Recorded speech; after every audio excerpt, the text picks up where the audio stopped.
ಸ್ನೇಹಿತರೆ ನಮಸ್ಕಾರ. ನಾನು ನಿಮ್ಮ ಪ್ರೀತಿಯ ಸತೀಶ್ ಮಾತಾಡೋದು.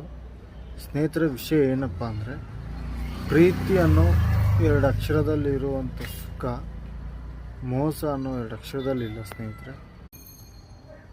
ಮೋಸ ಅನ್ನೋ 2 ಅಕ್ಷರದಲ್ಲಿಲ್ಲ ಸ್ನೇಹಿತರೆ. ಅದಕ್ಕೆ ಹೇಳೋದು, ಪ್ರೀತಿ ಮಾಡೋಕ್ಕೆ ಮುಂಚೆ ಯೋಚನೆ ಮಾಡಿ ಪ್ರೀತಿ ಮಾಡಿ. ನಿಮ್ಮ ಮನಸ್ಸಿಗೆ ಸಮಾಧಾನ ಅನಿಸಿದ್ರೆ ಮಾತ್ರ ಪ್ರೀತಿ ಮಾಡಿ ಸ್ನೇಹಿತರೆ. ಸುಮ್ಮನೆ ಪ್ರೀತಿ ಮಾಡೋಕ್ಕೆ ಹೋಗಬೇಡಿ.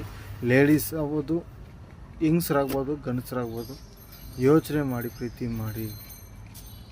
ಮೋಸ ಮಾಡಾದ್ಮೇಲೆ ಇಲ್ಲ ಮೋಸ ಹೋದ್ಮೇಲೆ ದುಃಖ ಪಡೋದು ಅಷ್ಟು ಒಳ್ಳೆಯದಲ್ಲ ಸ್ನೇಹಿತರೆ. ದಯವಿಟ್ಟು ಆ ದುಃಖ ಪಡೋಕ್ಕೆ ಮುಂಚೆ ಯೋಚನೆ ಮಾಡಿ. ಪ್ರೀತಿ ಮಾಡೋಕ್ಕೆ ಮುಂಚೆ ದಯವಿಟ್ಟು ಅರ್ಥ ಮಾಡ್ಕೊಳ್ಳಿ ಸ್ನೇಹಿತರೆ. ಒಂದು ಮಣ್ಣು, 1000 ಕಥೆಗಳು. ಒಂದು ಗಾಳಿ, ಅಸಂಖ್ಯ ನೆನಪುಗಳು. ಒಂದು ನಾಡು, ಅಮರವಾದ ಪರಂಪರೆ. ಕಾಲದ ಅಲೆಗಳು ಎಷ್ಟೇ ಬಾರಿ ಅಪ್ಪಳಿಸಿದರೂ ಈ ನೆಲದ ಗೌರವ ಎಂದಿಗೂ ಕುಸಿಯಲಿಲ್ಲ. ತೇಜಃ, ಧೈರ್ಯಂ, ಕೀರ್ತಿಃ ಇವು ಇತಿಹಾಸದ ಪುಟಗಳಲ್ಲ, ಈ ಮಣ್ಣಿನ ಹೃದಯ ಬಡಿತ.